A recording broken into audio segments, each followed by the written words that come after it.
everybody, it's Moto, and today we're going to go over should you get your Pokemon cards graded. Now I see this question so many times online, and whenever I see it, the first thing I ask is why do you want to get your Pokemon cards graded? And I'm not trying to be facetious when I ask this question. It's just there's different avenues you can go through depending on why you want to get your card graded, and I think that's really important for all of you guys to know and understand why you might want to get your card graded and what direction you should go depending on what they are. Alright, so there's 6 reasons I thought up of and that I see all the time of why people get their cards graded, and those reasons are: 1, investment purposes; 2, they want to flip the card quick for as much bang as they can get; 3, display; 4, they want to authenticate it; 5, they want to protect it; and 6, they want to get an opinion of what condition the card actually is in. So most of the time, people grade their cards because investment, flip,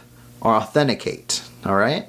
And if those are some of the reasons why you want to get your card graded, then you're going to want to go with PSA, Beckett, BGS, or CGC.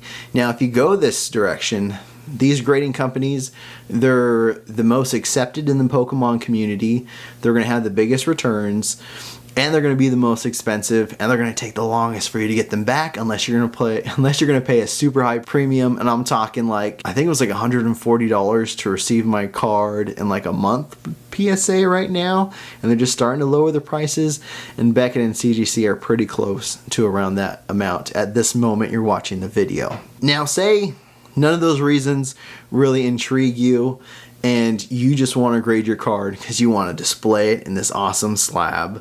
You want to get an opinion of the condition it's in, and you want to protect this card. You don't want to hurt it any. It worries you in that top loader or in that card saver for some reason, and you're like, oh, I just need this in a slab so I know it's safe and I can put it up on my shelf and it'll look gorgeous. Then you can go a much cheaper avenue.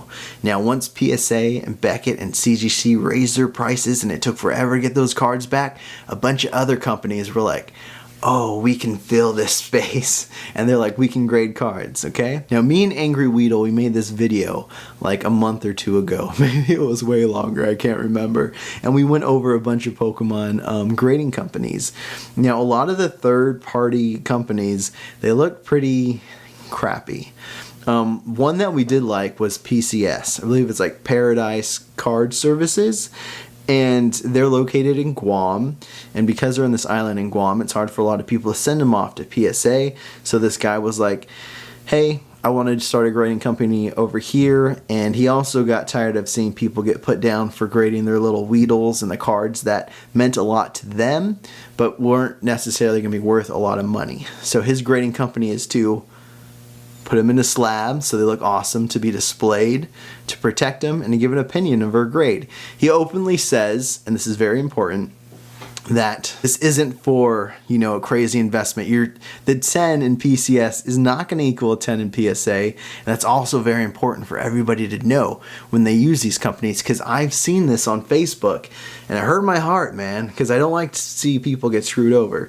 But people sent their card in to one of these third-party grading companies with like a little name. I'm not going to say the name because 1, I forgot it, and 2, it's just a ridiculous, you know, card grading service. And he got a 10 on his Rayquaza alternate art, and he thought it would fetch the same price as a PSA 10, and he was really frustrated when he put it up on eBay and it just wouldn't sell for anything near that. So he just kept on taking it down, and he just thought the prices were BS. And everybody was like, no, like that card is not equivalent to a PSA 10. If you want that money, pop it out of the case and send it to PSA. So again, we're going to look at PCS, and this is for if you decided you want to protect it, you want to display it, and you want to get an opinion of a grade, then this is a cool way to go. Because you get 1, you save a lot of money because you're not using PSA, CGC, or Beckett, and 2, you're going to get it back pretty quick, a lot quicker than PSA or CGC. And 3, I like this company because it looks really nice next to PSA. So alright, let's take a look at my PCS return alongside one of my PSA cards. And then we're going to get a look into how the owner actually goes through and grades these cards, because I think it's pretty cool. Alright, let's take a look.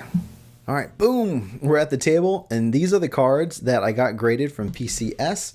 Lee reached out to me after Anchor Weedle and I made this this video where we had PCS in there, and he offered to grade a couple of cards of mine for free. So I sent him these, and he was like, hey, let me do this for you and let me show you how I grade the cards. So he actually uploaded a video on their Facebook of him looking at these cards and going over what he does. So I'm going to show you that right now. Alright, so first we're going to begin by putting on a second glove because now both hands will be in contact with the card. I'm going to lay down a microfiber cloth so I don't scratch the back of the card or the front when I flip them around. Then I have another microfiber cloth for cleaning. I'm going to hold up the card to the light here, do an initial light test with my lamp, and then I'm going to take my flashlight and do the same thing here. And at this point, I'm going to go ahead and start looking up the card, getting all the information for the card. So the set, the year, card name, and then at this point, I also look up any potential errors that could be on this card itself.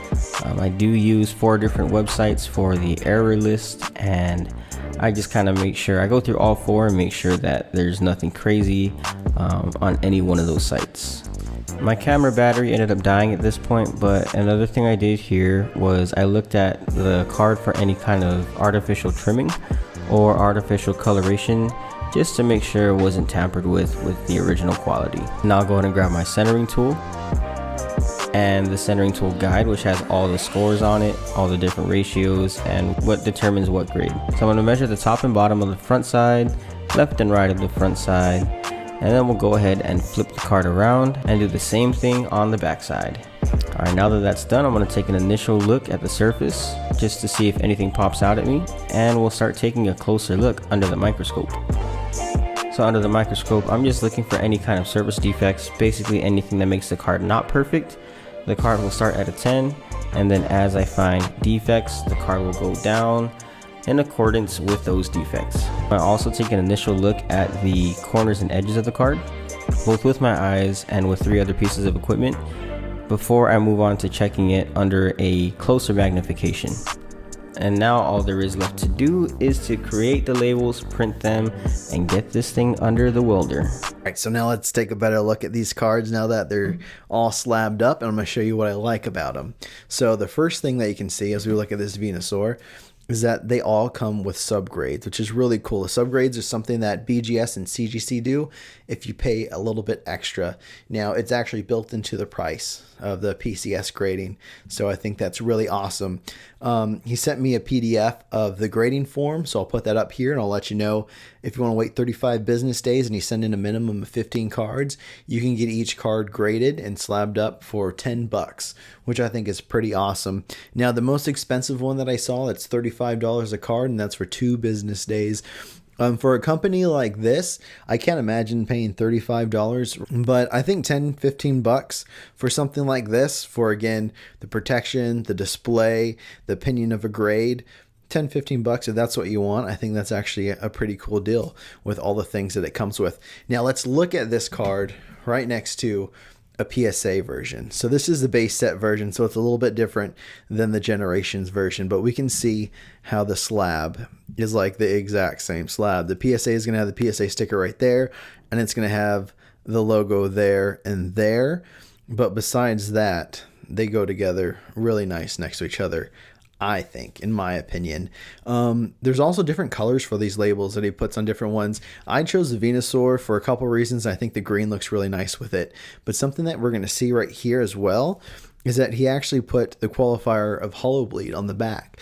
Now in CGC and other grading companies, they'll put the errors, if there is an error type to the card, on the back of the card. So that's something that's pretty cool. On the PSA, we have this barcode, and on the Paradise card slab, we have this barcode as well. This one's going to give you more information, as PSA has a pop report, which is going to tell you how many PSA 9s there are and how many PSA 10s there are. Paradise card services right now, they've only been around since 2021, so this link is actually going to take you to their Facebook page where they have more information of what they're doing and cool cards that they've graded. So I think that's pretty awesome. All right, besides that, I think you can see the slabs look really similar. Oh, and there's also an OC, so that's interesting. So this got 9.5s all the way around, and then OC for centering. So normally OC, like I said, off center. That is usually going to be a drastic difference between one side and the other, or top and bottom. And in here, it does look a bit thin on the right and a bit thick on top and to the left. Now, normally for PSA, I feel, in my opinion, that in PSA this wouldn't get an OC. This would probably just be a lower grade for centering, but it's cool to know that PCS looks into it this much, where this difference is OC. I'm gonna look at the back too, and the back does look off-centered, but I don't know if it would necessarily be off-centered in PSA, probably just like an 8. So I think that's pretty cool. All right, let's go back. All right, I hope this video helped out a lot. I hope you all enjoyed it. If you did, please like, comment your favorite grading company, and if you want to know more about Pokemon, grading, the news, want to see me on my motorcycle, check out local Houston card shops and check out local collectors, definitely subscribe and hit that bell. See you guys later. Bye.